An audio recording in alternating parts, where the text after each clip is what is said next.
नमस्कार. अन्नपूर्णा रेसिपीमध्ये मी स्वाती सगळ्यांचं खूप खूप स्वागत करते.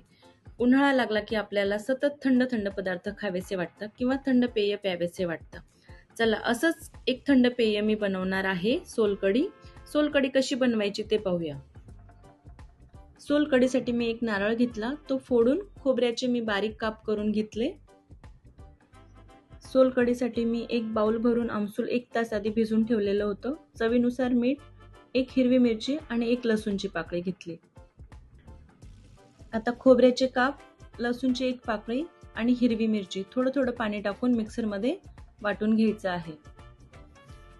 अशा पद्धतीने 3 ते 4 वेळा थोडं थोडं पाणी टाकून नारळाचं दूध काढायचं आहे. नंतर ते वाटण चाळणीने चांगलं गाळून घ्यायचं आहे. उरलेल्या नारळाचा चोथा चटणीसाठीही वापरू शकतो.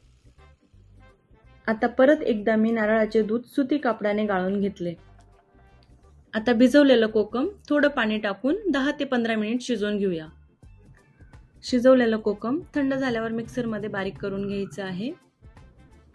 बाजूला काढलेल्या नारळाच्या दुधात वाटून घेतलेले कोकम गाळणीने गाळून थोडं थोडं मिक्स करून घ्यायचं आहे. आता त्यात चवीनुसार मीठ आणि साखर घालायची आहे, थोडीशी कोथिंबीर. अशी आपली सोलकढी अगदी 25 ते 30 मिनिटात बनवून तयार झाली.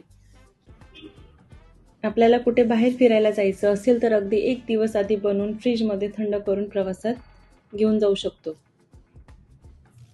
सोलकढी घरी एकदा नक्की बनवून बघा आणि अशाच नवनवीन रेसिपीसाठी मला फॉलो करा.